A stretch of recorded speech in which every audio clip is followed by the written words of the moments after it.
Paper leak होने के बाद सरकार ने हमीरपुर कर्मचारी आयोग की फंक्शनिंग को सस्पेंड कर दिया है और भर्तियों पर भी रोक लगा दी है। सरकार के इस निर्णय से एग्जाम की तैयारियां कर रहे और एग्जाम पास कर चुके अभ्यर्थी काफी खुश है, लेकिन दूसरी तरफ पेपर रद्द ना हो इसकी चिंता भी सता रही है। अभ्यर्थियों ने शिमला सचिवालय पहुंचकर सीएम से परीक्षा को रद्द न करने की गुहार लगाई है। अभ्यर्थियों ने कहा कि कांग्रेस सरकार ने पेपर लीक माफिया पर बड़ी कार्रवाई की है, जिसका वे स्वागत करते हैं। चयन आयोग के अंदर अगर पेपर लीक माफिया काम रहा है तो कई वर्षों से एग्जाम की तैयारियां कर रहे बच्चों को रोजगार कैसे मिलेगा। सरकार पूरे मामले की गहनता से जांच कर दोषियों को सलाखों के पीछे डाले, लेकिन जो एग्जाम हो चुके हैं, जिन बच्चों ने मेहनत से एग्जाम पास कर लिया है, उनकी भर्ती रद्द ना की जाए। ईयर्स से एग्जाम की तैयारी कर रही हूँ सर। मैंने भी 817 का एग्जाम दिया है, वो भी क्लियर हो गया। फिर आपको 903 भी दिया, वो भी हुआ। फिर आपने 939 दिया, उसकी मैंने डीवी दी है, और 962 की भी मैंने डीवी दी है। अब सर हमारे इतने एग्जाम्स हो चुके हैं, अब हम लोग तो वेट कर रहे थे कि हम नौकरी मिलेगी हमें। नो डाउट जो सीएम सर ने डिसीजन लिया है वो बहुत ही काबिले तारीफ है। ऐसा डिसीजन एक दिन में लेना बहुत मुश्किल है, और हम लोगों के साथ गलत हो रहा था। आज तक हम 3-4 साल से हम एक नंबर से आ रहे थे। किस वजह से? क्योंकि लोग अपने, बट सर बात यह है कि 100 में से अगर 95 बच्चे लगते, 5 बच्चे आपके चीटिंग से लगते, तो 95 बच्चे हमारे जैसे भी जो दिन रात हम मेहनत करते हैं उस एक पोस्ट के लिए।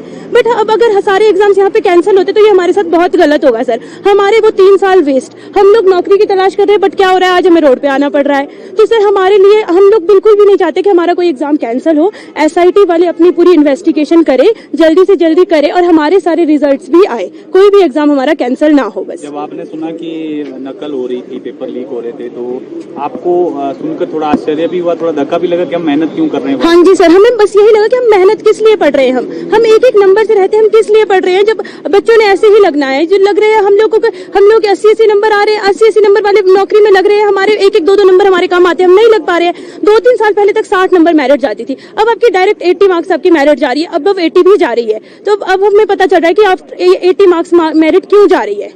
तो कहीं ना कहीं आप खुश भी हैं? हाँ सर, हम बहुत खुश हैं। हम बहुत खुश हैं इस वजह से कि अब हमारे साथ गलत नहीं होगा। अब जो आपका जो मेहनती बच्चा होगा वो लगेगा, जिसके साथ मतलब गलत हुआ है, जिन्होंने गलत किया है, उन लोगों के साथ वो कार्रवाई होनी चाहिए पूरी, उनको जेल होनी चाहिए, उनको नौकरी से उनके साथ पूरी क्वेश्चनिंग होनी चाहिए।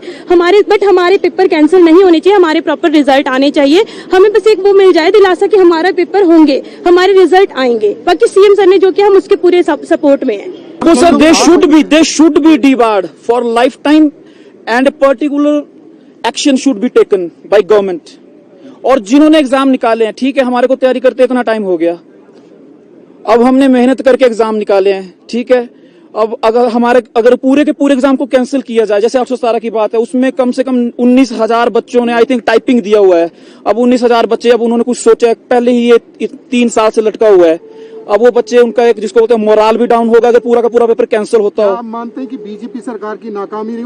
बिल्कुल सर, बिल्कुल। जब बीजेपी सरकार की रही है, जब ब्यूरोक्रेसी पे आपका कंट्रोल ही नहीं था, जो भी सेक्रेटरी थे उनको 7-8 साल वहां पे हो गए, इतनी बड़ी पोस्ट है, वो एक एचएस है, ठीक है। और कोई भी एक एचएस आई थिंक 3 या 2 साल से किसी एक इतनी बड़ी पोस्ट पे नहीं बैठता है, ठीक है। और जो भी एक लेडी के कारण हमारा पूरा भविष्य खराब हो गया, ठीक है।